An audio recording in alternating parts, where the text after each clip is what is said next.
psicopedagoga. Miriam, ¿cómo estás? Bienvenida. Te saludan Lodi, Ángel y Marcelo. Muy buenos días, equipo, ¿cómo están? Buen Muy día, bien, buen día. ¿cómo le va? Muy bien, muy bien. Muy bien. Hablemos del autismo. A ver, ¿cómo se aborda desde lo educativo? Bien, primero es importante entender, por supuesto, lo que decían en la introducción, ¿no? Que hoy es el Día Mundial para la Concienciación sobre los trastornos del espectro autista y partamos de esa base.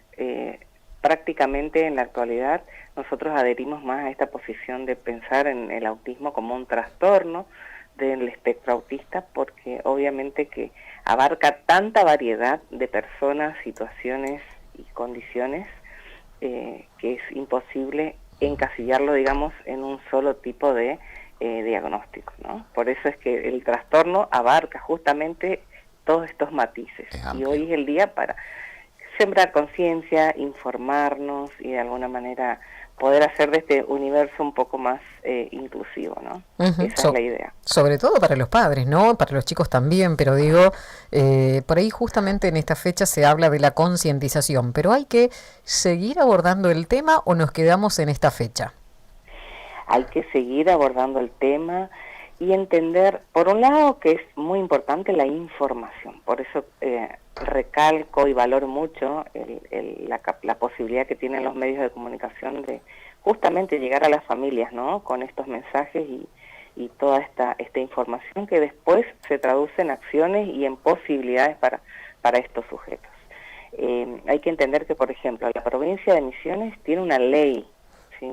Hay una ley que es nacional, que es la 27.043, y la provincia de Misiones adhiere a esta ley nacional.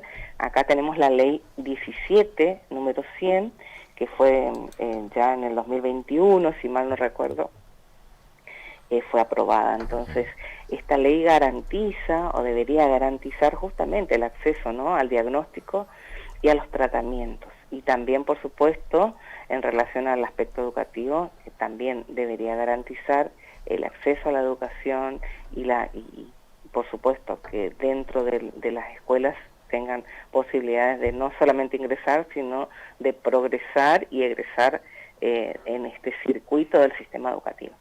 Entonces, es importante que las familias conozcan esto, porque conocer las leyes o las normativas vigentes hace que, de alguna manera, uno pueda, en principio, conocer, valorar y hacer respetar, ¿no? Que esto es fundamental, las familias que puedan justamente apoyar a sus hijos, conocerlos y bregar para que tengan la accesibilidad a todo el sistema, sin ningún tipo de discriminación. Esto es fundamental. Sin dudas, ¿no? Pero hay como un agotamiento también de los padres, digo, ¿no? De andar, de golpear puertas. Hay como una burocratización detrás de todo, ¿no? Totalmente. Esto yo creo que, como todas las cuestiones relacionadas a la inclusión en términos específicos, llevará un tiempo porque hay que transformar la cultura. Hay un tema de transformación de cultura. Tenemos que, obviamente, esto va a llevar un tiempo, lógico, como lo decía hace un ratito, pero es necesario que se implementen acciones y para eso también es necesario que nosotros hagamos que se respeten las normas, ¿no? Claro. La inclusión hoy no es una ventaja, sino que es un derecho, y hay que entender que es fundamental que un sujeto, por más que tenga, ¿sí?, a pesar de la condición que tenga, el derecho prioritario es a la educación. Entonces, a mí por ahí lo que me preocupa o me ocupa en algún sentido tiene que ver con esto de acompañar esos trayectos educativos para que estén hoy donde deben estar. Hoy, 2025, cualquier sujeto dentro del trastorno del espectro autista debe estar en el sistema educativo común, Sí, claro. Con las configuraciones y los apoyos necesarios. Claro. Eso es lo ideal. No siempre pasa, pero bueno, creo que hay que pensarlo como un objetivo, ¿no? Una meta, si se quiere, a no muy largo plazo, porque en el medio del camino, cuando hay discriminación, cuando hay vulneración de derechos, estas personas y estas familias detrás de estas personas van quedando con secuelas, no solamente académicas, funcionales, sino también, obviamente, son secuelas que transversalizan toda la vida de las personas. Claro, Sí, claro. Miriam, recién hablábamos con alguien, con un integrante de una fundación de Papadea. apoyo, Papadea, justamente, Sí. y hacía mención respecto al tema de la docencia, justamente que no está preparada para esta situación. ¿Se está trabajando en eso? ¿Hay, capacitaciones para que también desde ese sector ayuden a entender esta problemática y atender a los chicos, sobre todo en la escuela, ¿no? Claro, bueno, yo lo que puedo decir en términos personales es que muchas de las capacitaciones sobre el trastorno del espectro autista se dan en el ámbito de lo privado. ¿Sí? Muchas de las capacitaciones se dan en el ámbito de lo privado. En algunos casos hemos tenido que obviamente abonar, ¿sí? Por una decisión personal para poder formarnos en torno a estas condiciones, ¿no? Sí, claro. Desde el Estado no les sabría decir si hay algo puntual, alguna capacitación que pueda ser gratis y en territorio. Pero bueno, eso por ahí no es una pregunta a la que pueda responder en este momento, claro. pero lo que veo en general es que las personas, o los colegas, psicopedagogos, docentes, de todos los niveles, se van formando a través de los cursos que hay, cursos, formaciones, diplomaturas, etcétera, y que abundan, ¿sí? Eso podemos decir que abundan, pero bueno, también tienen que pagar. Falta una decisión. Creo que la ley, por ejemplo, también. Sí.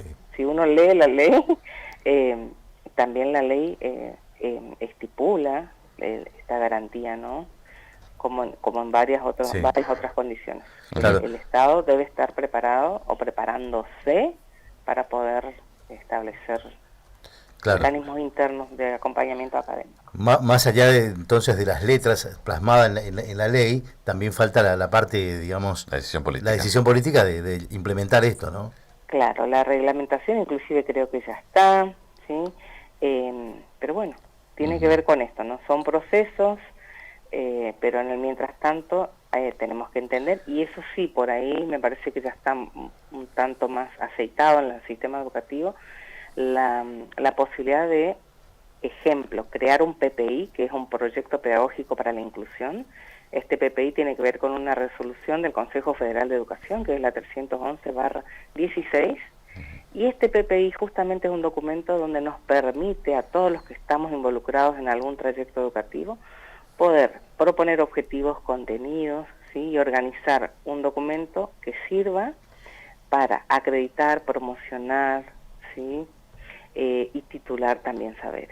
Entonces es un documento clave para que trabajemos todos los involucrados en el sistema educativo y que puedan ser flexibles, obviamente, y que a partir de ahí cualquier sujeto con la condición que tenga pueda transitar el sistema educativo de la manera más justa y equitativa. Donde le demos lo que necesita y donde nos pongamos objetivos claros, firmes, y podamos ir evaluando a lo largo del año, ¿no? Pero va a diferentes velocidades. La repitencia no sería una sugerencia, lógicamente. Pero va a diferentes velocidades esto entonces, porque la ciencia está avanzando en el sentido de que ya cada vez tenemos más profesionales, cada vez más detección, porque por eso aparecen cada vez más casos de personas con autismo y el resto nos quedamos un poco. ¿Hay más casos, ves que hay más demanda de profesionales por casos de autismo detectados?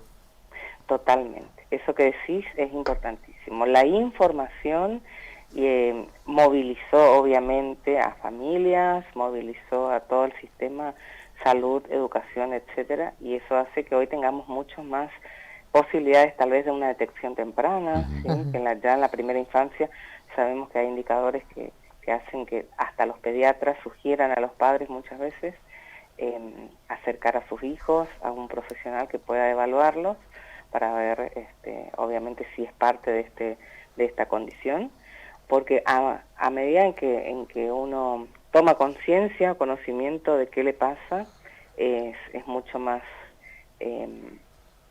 lógico, ¿no? Poder intervenir adecuadamente. Claro, y es más, cuanto más tarde, peor. Y es un alivio porque ya quedan secuelas. Es un alivio para los padres también, digo, ¿no? También. Sí. Es un alivio porque en el transcurso, y son familias que hay que decirles que yo me saco el sombrero, por eso digo, no es casual que el 2 de octubre, porque ellos también son sobrevivientes, ¿no? Acá 2 de abril. Exacto, el 2 de abril. También son sobrevivientes de una vida que es muy difícil, es muy compleja porque no se entiende, entonces empiezan a dejar de asistir, por ejemplo, a eventos sociales, porque uno de los temas fundamentales tiene que ver con esta dimensión de lo social, ¿no? Como les cuesta interactuar, organizar vínculos, participar de un juego, entonces vemos niños muy pequeños que juegan solos, o no juegan, o tienen un interés en un autito, o en cómo gira el ventilador, o en cómo gira el microondas, y cuando se apaga el microondas hacen un escándalo, porque obviamente se fue el estímulo que los hacía, que captaba su interés, ¿no? Entonces son pequeñas cuestiones que por ahí las familias cuando empiezan a detectar notan que hay algo, entre comillas, raro, y eso a veces cuando hay un médico de familia, un pediatra que pueda mirar un poco más allá, bueno, se trabaja para mí en esta detección temprana. Fundamental porque el desarrollo de un sujeto en los primeros años de vida sabemos que es fundamental, entonces que es clave, ¿no? Entonces todo lo que es lenguaje, comunicación, juego, el aspecto cognitivo obviamente que evoluciona a medida que le vamos dando lo que necesita. Estímulos, inclusión, propuestas y también aceptación. Y sobre todo aceptación. Claro, y sobre todo ser empáticos, ¿no? Y también comprometidos con esto, digo. Por supuesto, hay algo que yo por ahí agendé, porque uno siempre quiere llegar al que está escuchando al otro lado con alguna herramienta, y sé que tal vez puede haber alguien del otro lado que está escuchando y dice, uy, mi hijo tiene intereses restringidos, no se puede comunicar con los primitos, con los hermanitos, no me mira a los ojos, ¿sí? No sostiene la mirada, no me devuelve la sonrisa social cuando le digo, como cualquier otro niño, ¿no? Entonces, entender que, bueno, primero es importantísimo acudir al médico, porque en la temprana infancia no está el psicopedagogo, ni el psicólogo, ni el maestro, ese es está el tema, doctor. ¿no? Entonces, que el sistema de salud sepa qué le pasa a nuestro hijo. Inclusive a veces uno puede filmar algún videíto en alguna situación X, y esto también puede ser evidencia para tomar algún tipo de decisión, ¿no? Y entender a partir de un diagnóstico, ya cuando es un hecho, ¿no? Que todos necesitamos vivir en un mundo organizado, medianamente predecible, ¿no? En donde la anticipación es clave. Exacto. Entonces, una persona en general no hace brotes o crisis si tiene un universo medianamente organizado. Por eso es que es importante manejarse con agendas visuales, es importante tener una rutina, tener un orden dentro de la casa y también, obviamente, cuando se va al colegio, ¿sí? Porque esto los ayuda. Ellos cuando sienten de alguna manera que tienen control sobre lo que está pasando, pueden funcionar e inclusive brillar, porque intelectualmente la gran mayoría tiene un nivel elevadísimo. Bien. Miriam, un abrazo grande, gracias por atendernos, buen feriado, que Muchas disfrutes. Gracias a ustedes, chicos, gracias. Nos vemos, hasta luego, luego. Miriam. Nos vemos. Que tenga buen Hasta día. luego. Bueno, a ver, vamos al tema de educación y vamos al tema leyes, porque puedes hacer 1000 leyes, pero si no la aplicás, si no la reglamentás, no vas a tener resultados. Letra muerta, diría. Sí, acá tenés, por ejemplo, una ciencia que obviamente avanza porque la detección temprana, por suerte, cada vez es más rápida en nuestra provincia, en provincia, país y mundo, por la cantidad de profesionales que hay que se especializaron. Pero del otro lado tenés docentes que no están preparados quizás, y tenés una aula donde te dicen, tu chico es un terrible. No es solamente eso. Sí, señores, me pasó a mí. Es cuestión de... Sí. Y lo cuento lo voy a contar porque también así anduve con mi niño desde salita de 4, claro, era terrible. Vos decías, wow, pero si yo en casa tal cosa, ¿no? De ponerse a enumerar. Y te sentís responsable muchas veces. Y en una institución privada. Privada, también. Sí, bueno, claro, privada. Imagínate lo público. Y todo lo que hay que andar, de ahí en más, ¿no? Y a ver, si les puedo dar una recomendación a los papás, sí, cómo no. Bueno, tienen que andar, hay que andar. Acá en la provincia de Misiones y en la ciudad de Posadas hay muy poquitos médicos que hacen determinados estudios para todo lo que es autismo, TEA, Asperger. Entonces, si te vas con la obra social, bueno, tenés turno hoy es 2 de abril, tenés turno para julio. Y vos decís, no, pero yo necesito ahora porque está comenzando el año. Bueno, particular te sale 140.000 pesos un estudio. Sí. ¿No? Y hay que andar, gente, hay que andar, por eso digo, por eso te decía... una limitante, porque no toda la gente tiene disponibilidad de 140.000 pesos. Bueno, diste en la tecla, Ángel Miño, porque profesionales en, por ejemplo, en el hospital no te hacen determinados estudios, entonces es todo particular. La obra social, cuando tenés que hacer algunos estudios por la obra social, bueno, los turnos son muy extensos, y si tenés que hacer de manera privada, son muy elevados los costos. Ahí está lo que hablamos nuevamente. Sí. Hecha la ley, ¿para qué? Porque en realidad no se aplica, no se reglamenta. Todo esto incluiría las leyes aprobadas hasta el momento. Se siguen presentando después de más proyectos. Sí. Pero si no se van a aplicar, claro, en vano. ¿Para qué? Ya está con nosotros, vamos a...